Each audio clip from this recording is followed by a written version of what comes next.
Então, a segunda parte aqui da disciplina, começamos agora, já está gravando, e que eu vou apresentar para vocês agora uma sequência de slides com alguns conceitos. Como eu falei, essa sequência de slides está aqui, já nos siga, quem quiser baixar, PowerPoint, tá? Só que a gente não vai trabalhar assim toda... que são muitos slides, eu ainda tirei uns, né, nesse final de semana eu tirei uns fora, mas ainda assim ficaram muitos, 49 slides. A gente não vai passar todos, a gente vai tentar deixar isso aqui também uma conversa um pouco mais tranquila, amigável, mas também você não precisa se preocupar no sentido de, mas vai cobrar tudo se a gente não trabalhou todos os slides. Não, lembre-se que a gente vai cobrar de você na prova questões de concurso, que a gente ainda vai ver, certo?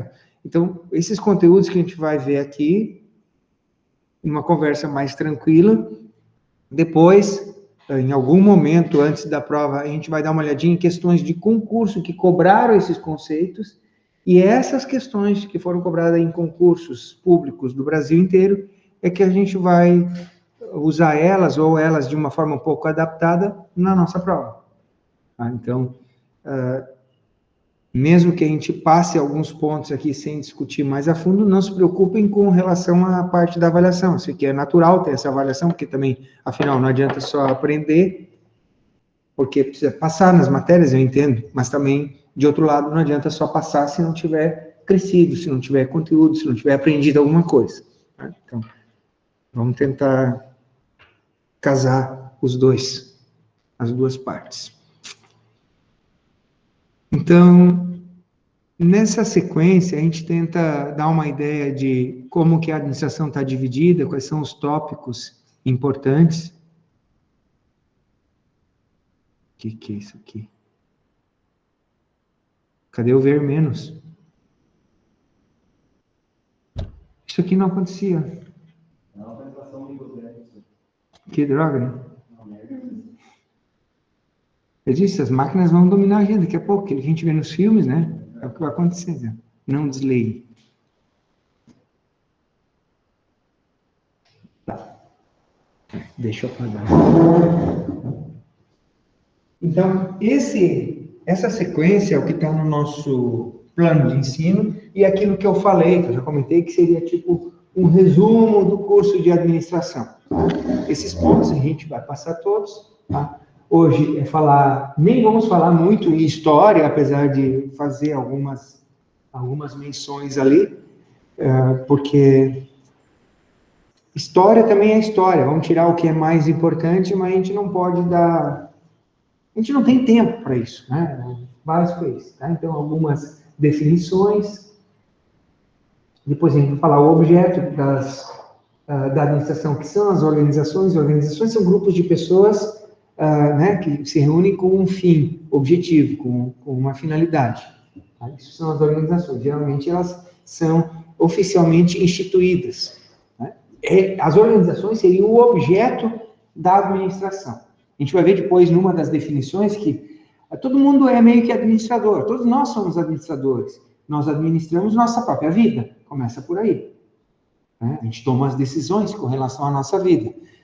Muitos depois vão ser os administradores da família. Muitos de vocês vão ser, né, tipo o chefe, a chefa da família.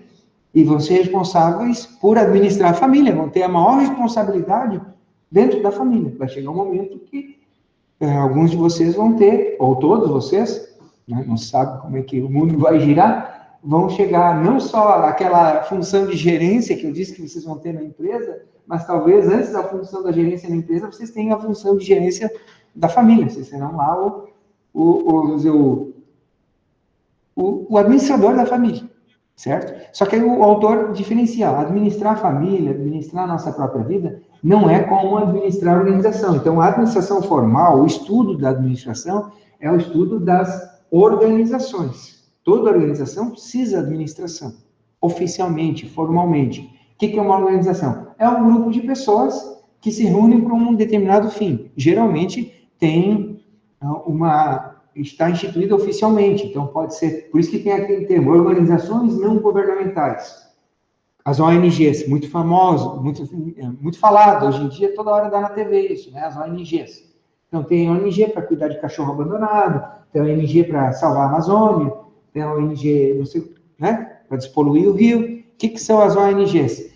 A gente já falou, inclusive, lá em economia, foi o finalzinho, um dos últimos tópicos em economia, quem acompanhou esse ano em economia. ONGs são organizações não governamentais, são organizações privadas, então, pessoas do ambiente privado, não são servidores públicos, não são órgãos públicos, municipais, estaduais, federais, são pessoas do ambiente privado que se juntam com uma finalidade não lucrativa de fazer uma tarefa que seria do setor público.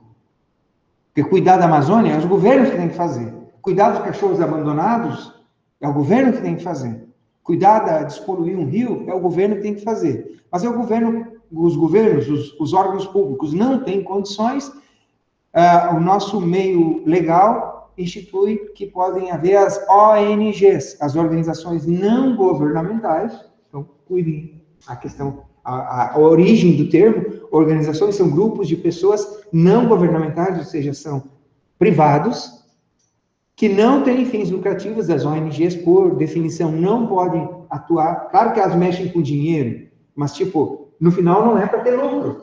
Tudo que elas arrecadarem, por exemplo, pode ser por meio de doações, ou por meio até de contribuições oficiais de órgãos públicos. Uma prefeitura, por exemplo, pode, a partir da aprovação de uma lei junto à Câmara de Vereadores, ou por um decreto do prefeito, até dizer que vai mandar tanto por mês para tal ONG. Não tem problema. Mas a ONG não pode receber esse dinheiro para ter lucro, por exemplo, para distribuir entre os acionistas, não tem essa. Toda tem dinheiro na sua finalidade. Claro que tem que ter dinheiro. Ninguém cuida de um cachorro abandonado de graça. Né? Mas no final não é para ter lucro, para pagar as despesas. Certo? Então, por isso que a ONG, ela cuida de um assunto que seria de interesse público, que seria de responsabilidade pública, que por algum motivo os órgãos públicos não conseguem atender, e aí abre o espaço, surgem as ONGs, que não têm finalidade lucrativa, têm a finalidade de atender um interesse público, e são organizações, grupos de pessoas. Aí tem as empresas, que são as organizações privadas, essas sim têm o objetivo de lucro, essas são os maiores objetos do estudo da administração, e tem as organizações públicas, que também não têm objetivo de lucro, mas são mantidas pelo poder público, com dinheiro público, como, por exemplo, nossa instituição, IFC. Né?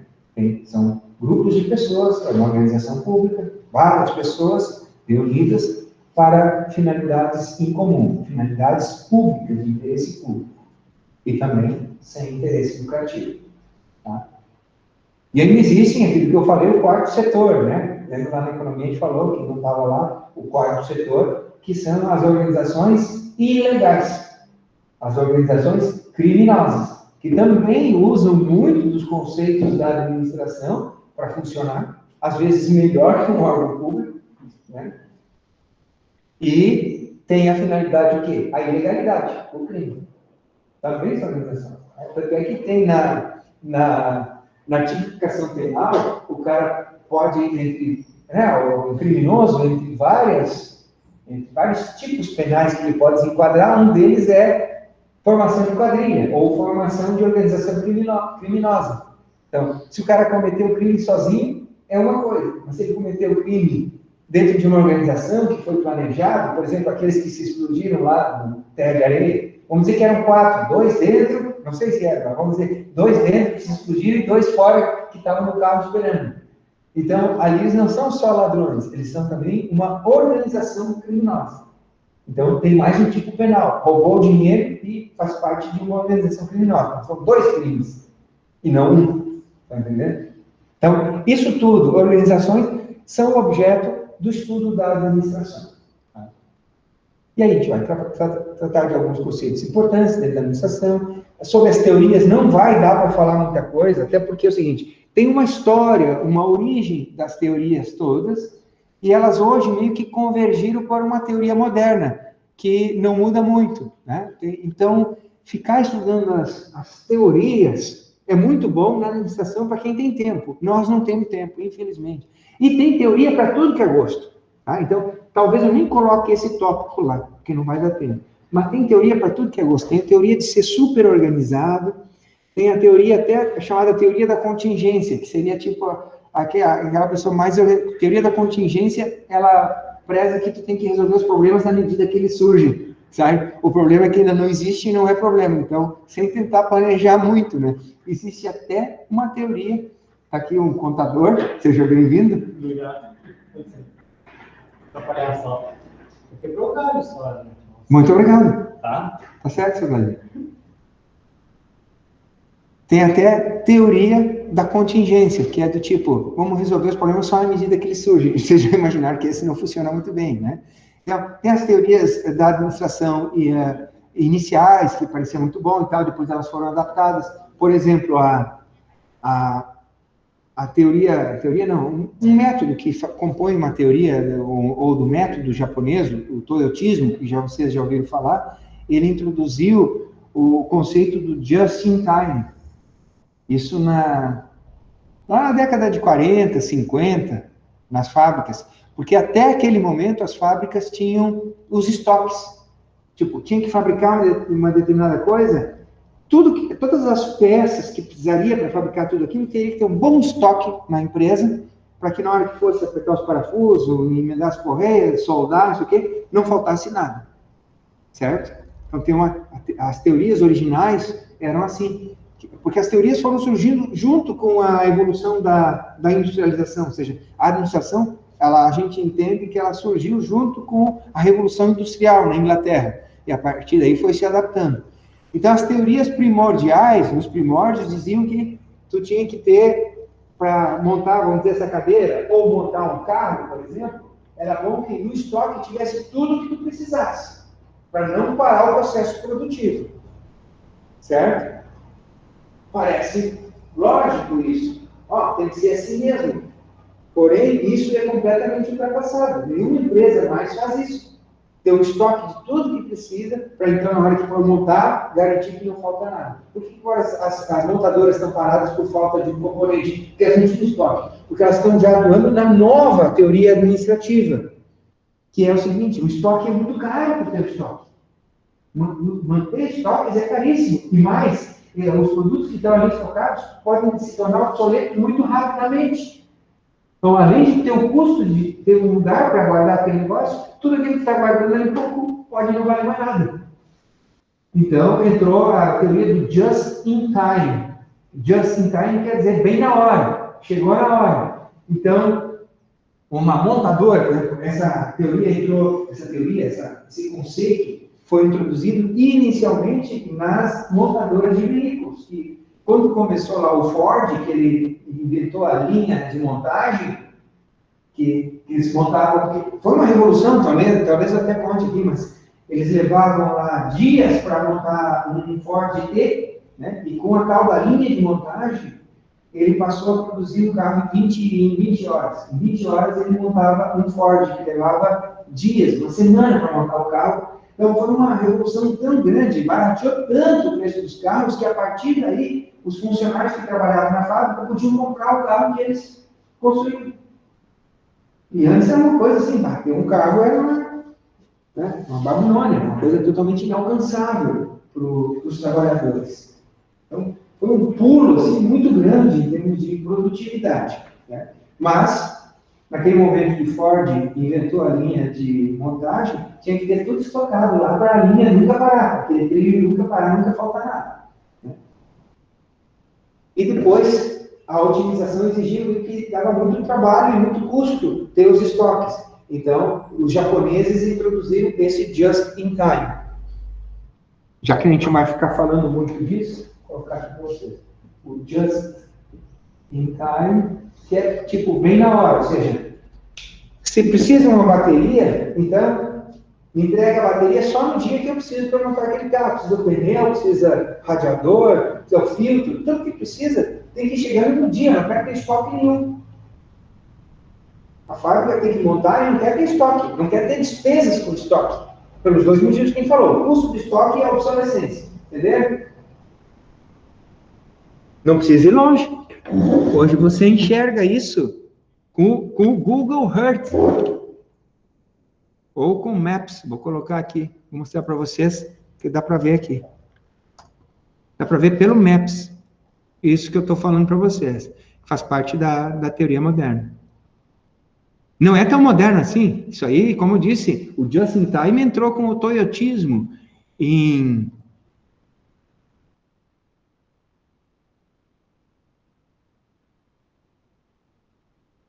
na década de 50. Vamos achar aqui onde é que está a GM. A GM pertinho aqui, a gente consegue ver de cima.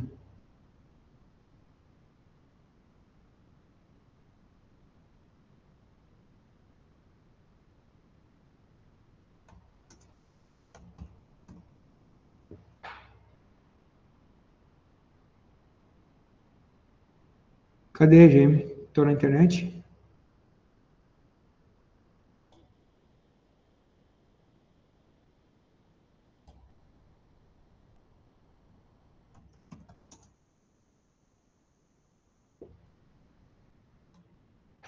Aqui.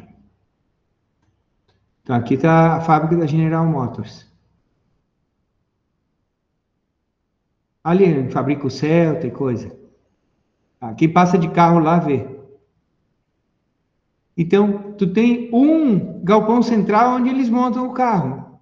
E todos os outros são fábricas que não são a GM, mas são fábricas que estão lá para fornecer os produtos para a GM. Vamos ver se tem uma marca aqui mais conhecida. Aqui, ó. Tem uma fábrica aqui de tapetes e veludos. A GM não fabrica o tapete e o veludo. Ela precisa dos tapetes, a parte da forração do carro, na hora que vai montar o carro. E ela não tem estoque. Então, o que aconteceu? Hoje, o sistema moderno faz com que tenha as fábricas que vão... Aqui, a Goodyear, ó, os pneus, ó. Fabrica aqui ou estoca aqui. A Goodyear é aqui, ó. Produtos de borracha. Então, não só os pneus, mas tudo que vai de borracha no carro, né? Ali em volta dos vidros, né? As guarnições, dentro do carro, sei lá, onde tiver borracha, vai aqui, ó. Eles fabricam ali. Aí também tem os filtros, os radiadores. Ó, todas as fábricas, ó, estão aqui, ó. Elas estão aqui junto da fábrica, da General Motors. Para que, a hora que forem montar, o sistema Just in Time funcione.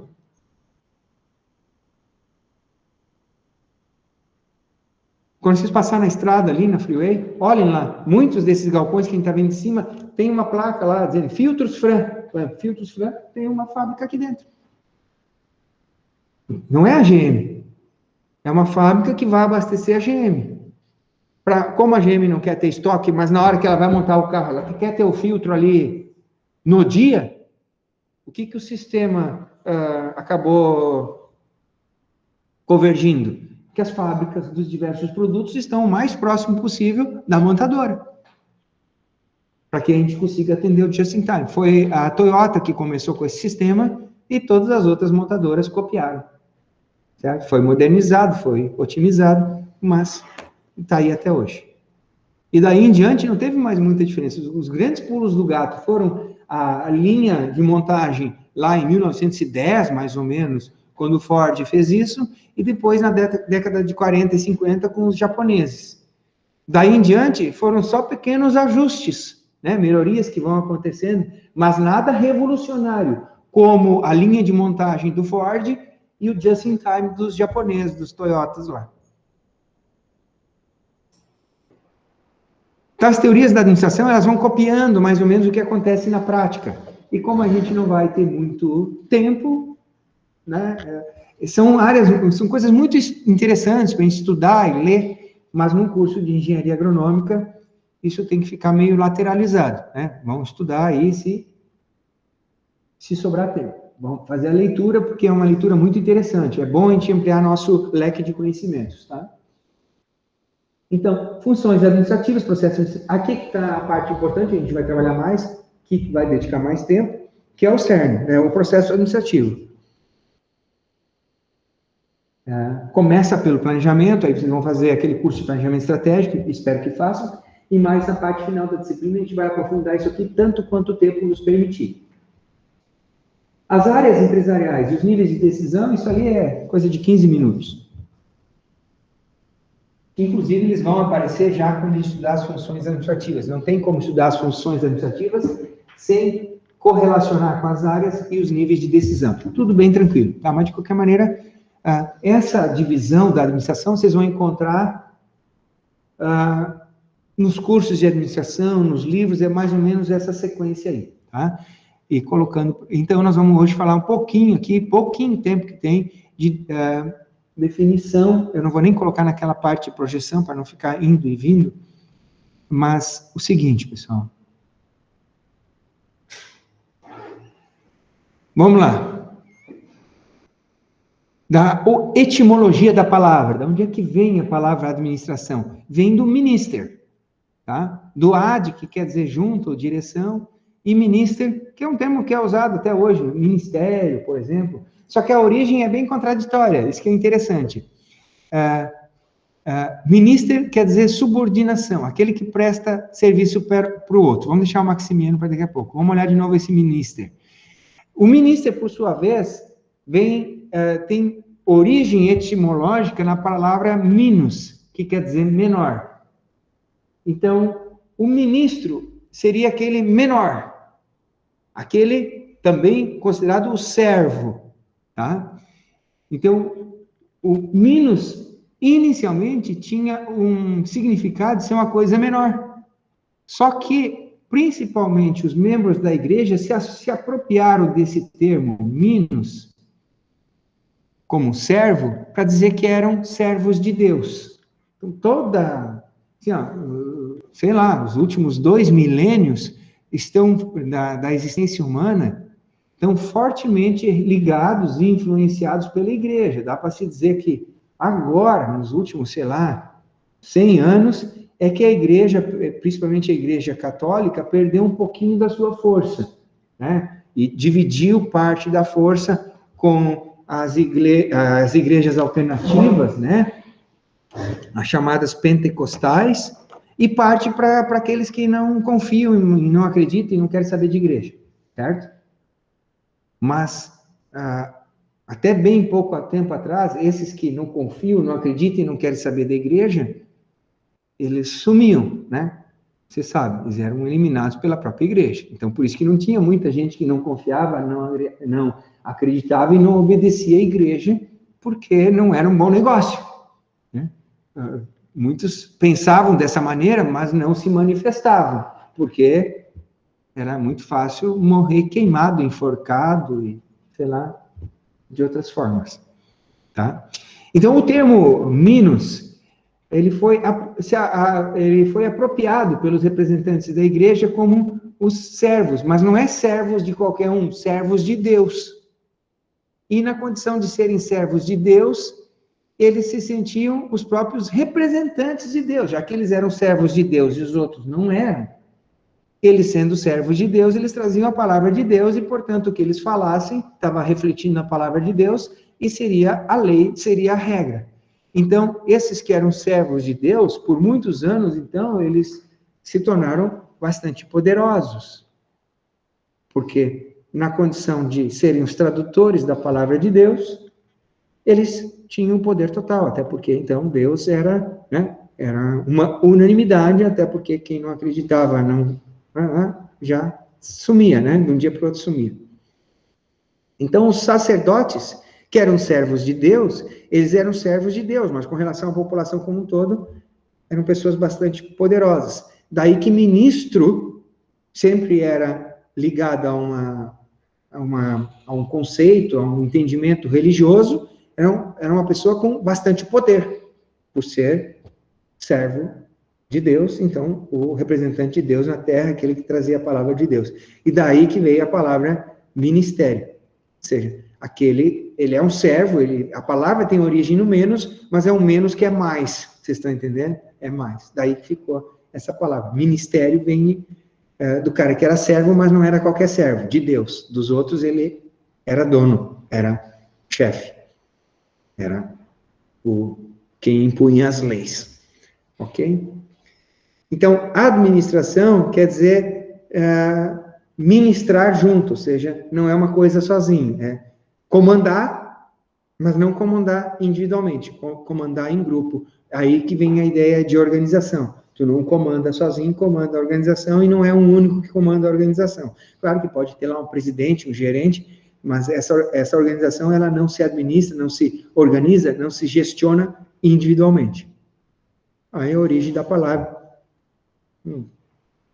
tem muito, né? Mas só para entender que esse minus se tornou mais, né? Nas mãos, nas palavras dos servos de Deus. Aí vem o interessante, ó, Maximiano, que é aquele livro que está na nossa bibliografia básica, que eu mostrei para vocês, tem na biblioteca, né? Ele conceitua a administração como o esforço sinérgico com alto grau de racionalidade para a conquista de resultado não presente de forma autônoma. Aqui sim, esse seria o conceito bem moderno de administração, tá? Então, esforço sinérgico significa o seguinte, você sabe que a sinergia, se usa esse termo muito aí na biologia, né? Sinergia é quando tu junta dois ingredientes, duas pessoas ou dois seres vivos, ou não importa. Tu junta dois elementos e eles juntos produzem mais energia do que os dois individualmente isolados. Isso é sinergia, basicamente, se traduzindo em outras palavras, pelo menos é o que eu entendo por sinergia. Se vocês procurarem no dicionário, vai ser uma coisa mais ou menos parecida com isso. Sinergia é quando tu junta dois ou mais elementos e eles juntos produzem mais energia, mais resultado do que se eles estivessem isolados. Então, isso que é a administração. A administração é juntar os esforços para tu ter um resultado melhor do que os esforços isolados. É isso que está dizendo ali. Com alto grau de racionalidade, significa o quê? A gente vai ver em slides em seguida. Que a administração tem uma fundamentação teórica, não é uma coisa empírica, não é aleatório, não é no barrigaço, não é nas coxas. Ou seja, tem estudo, tem método científico aí. Ou seja, grau de racionalidade significa aquilo que eu estava comentando com vocês antes. É não repetir os erros que já foram repetidos no passado. Foi assim que a teoria administrativa foi se aprimorando. Como eu disse para vocês, no começo não tinha linha de montagem. Então estava tudo espalhado lá dentro da fábrica, todo mundo mexia com tudo, era ferramenta para cá, era produto para lá, e aí o Ford organizou isso com a tal da linha da montagem. Começava o ferro do chassi aqui, cada um sabia o que tinha que apertar, o que tinha que instalar no carro, e as coisas estavam organizadas naquela sequência. Isso parece óbvio hoje, mas há 110 anos atrás foi uma descoberta, uma revolução. Não era assim que funcionavam as fábricas. As fábricas eram como é hoje, vocês imaginam, não sei se existe ainda, mas tem umas pequenas serralherias na cidade de New York, tem pessoal que faz às vezes portão, porta, mas bem pequenininha mesmo, sabe? Aí você lá é uma bagunça. Já viram? Imagina, assim eram as fábricas no século passado. Então, as grandes empresas, hoje elas se organizaram. Algumas pequenas ainda trabalham, porque é uma bagunça para quem olha de fora, para quem chega lá. Mas eles que olham 2 ou 3 se entendem. Então, se eles não querem botar um grau de racionalidade maior ali, então, e estão lucrando, tudo bem, a gente vai se meter lá, não vai chegar lá e dizer que está tudo errado. Né? A não ser que a gente seja contratado para fazer isso. Vamos fazer uma ferramenta. Senão, tu chega lá, encomenda tua porta, teu portão, e não fala muito para não ficar de mal com as pessoas. Né? Tá? Mas então, Ford organizou isso. Depois teve o exemplo japonês que eu falei para vocês. Isso tudo não veio de uma hora para outra. Foi assim, observações, testes, e o que foi dando certo foi ficando. E isso tudo foi também escrito, anotado, pesquisado, e foi se constituindo na base teórica da administração que existe hoje. Não é uma coisa assim que surgiu de um momento para o outro.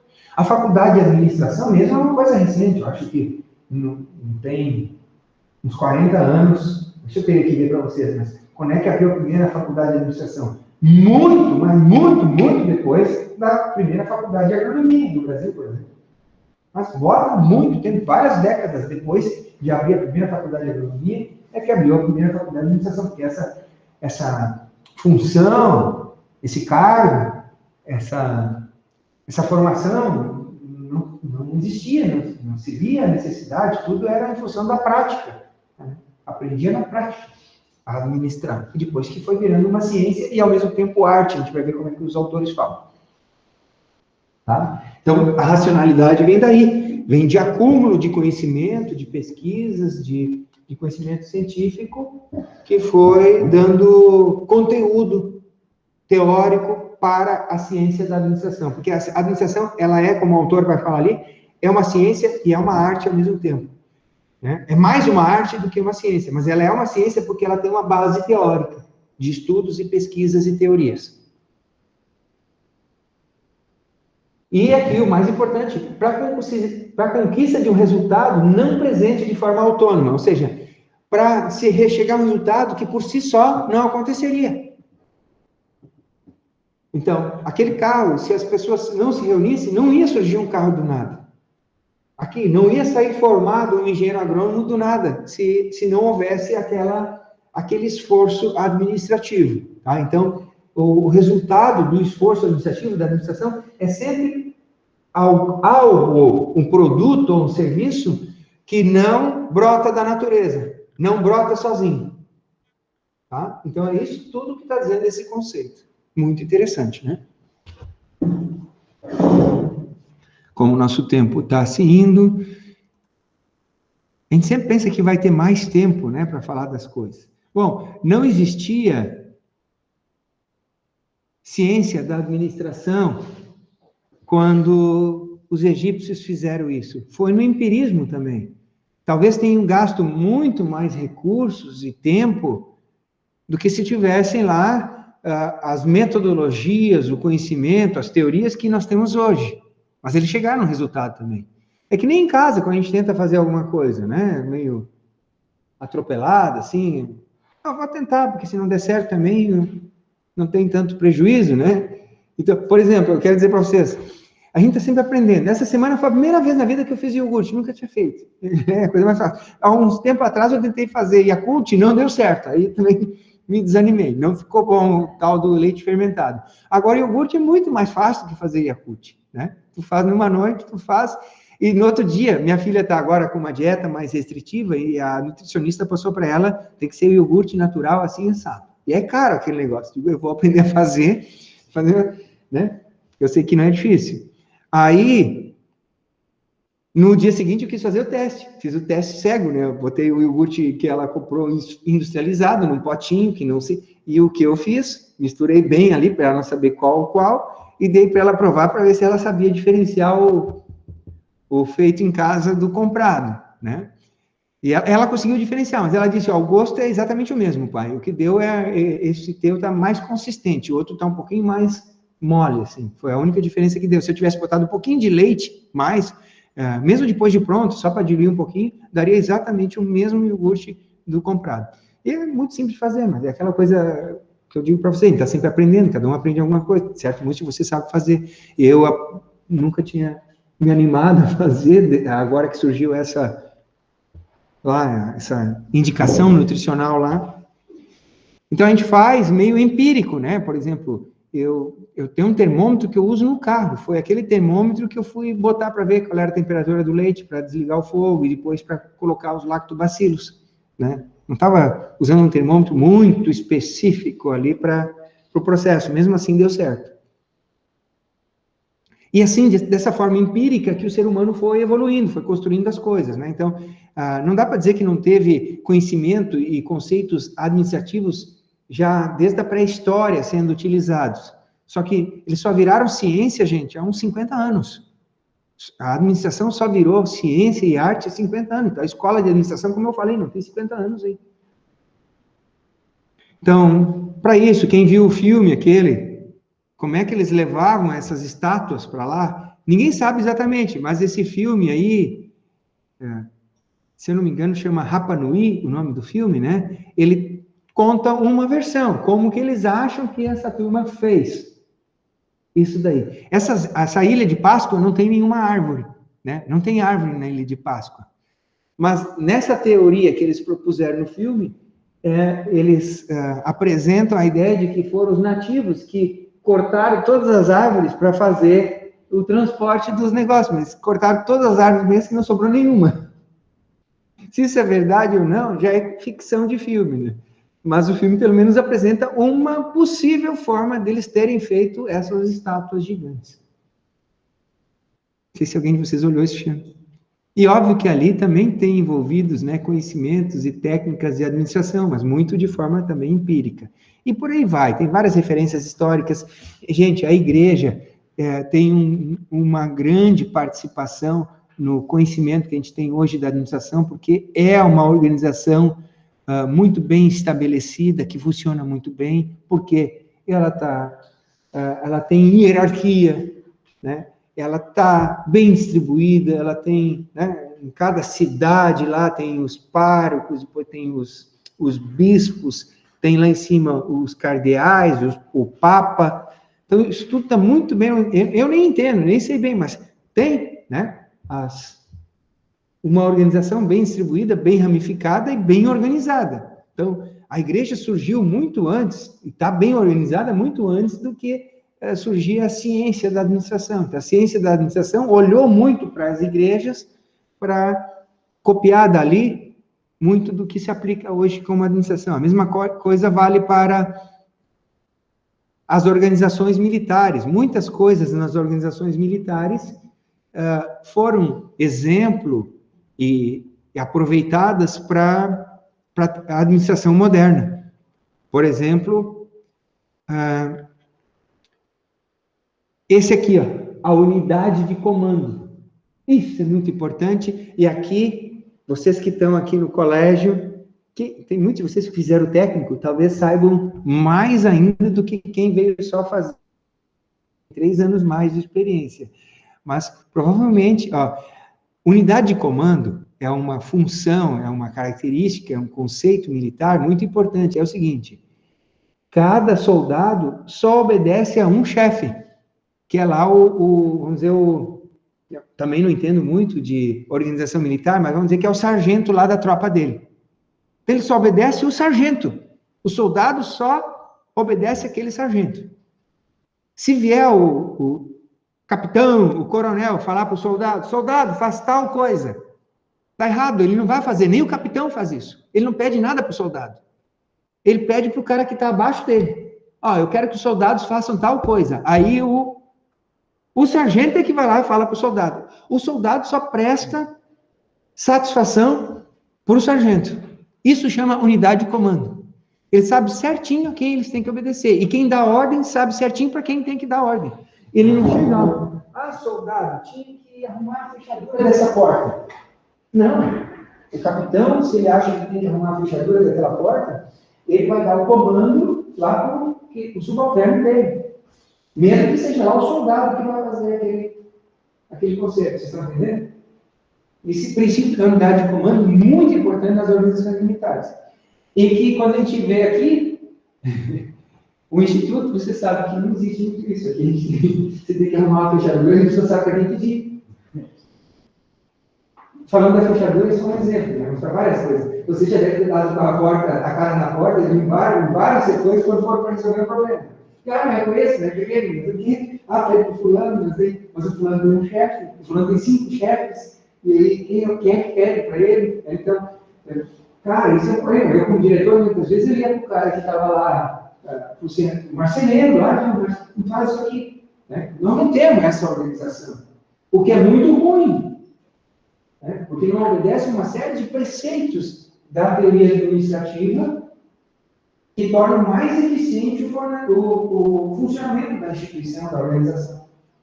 Tá entendendo? Então, é uma coisa que existe nas organizações militares já, assim, há séculos, vários séculos, está presente nas teorias administrativas, mas nem sempre é aplicada em organizações que não são militares. Aqui só para exemplificar. Pessoal, e ficou alguns conceitos de administração, 5 ou 6, que eu queria passar para vocês, dos principais autores, e também algumas peculiaridades da administração rural, porque não dá para fugir disso. Se a gente está na disciplina aqui, eu não posso ficar falando só de administração pura.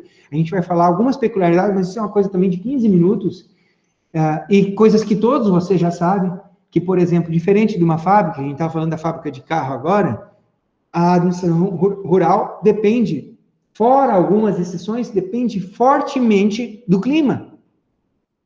Né? Então, eu quero fazer tal coisa. Não, cara, se o tempo não estiver favorável, você não vai fazer. Enquanto que lá a fábrica do Celta, pode estar dando um temporal lá fora, a fábrica continua fabricando o Celta. Então tem uma diferença, né? Claro que eu não preciso vir aqui numa disciplina contar isso para vocês. Tem outro aspecto. Se eles quiserem, está faltando um componente eletrônico, esses chips que está faltando agora. Então, é o seguinte, gente.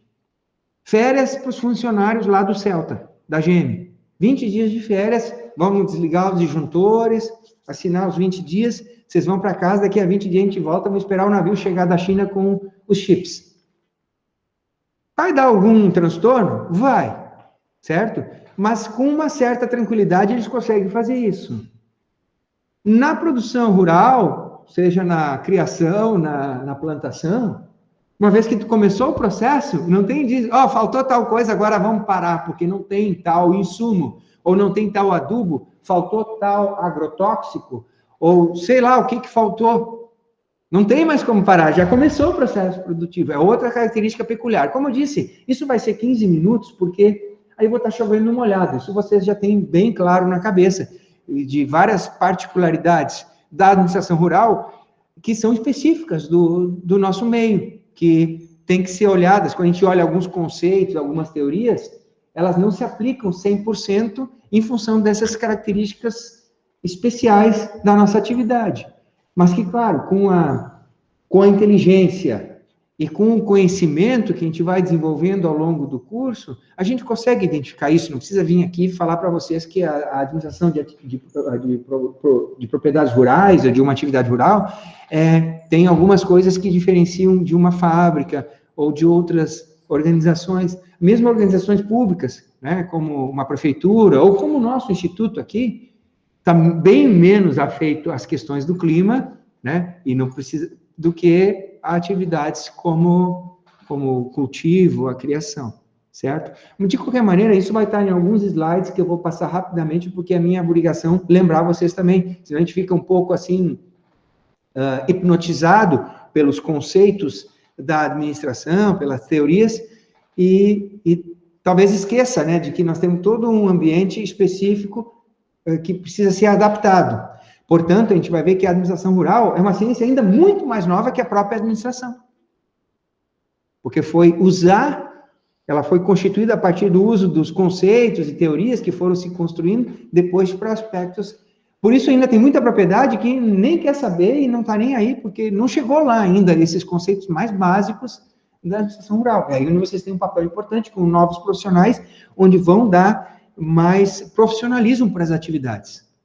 A boa notícia é que não é difícil. Vai ser bem interessante a gente crescer juntos aprendendo sobre isso. Ok, pessoal?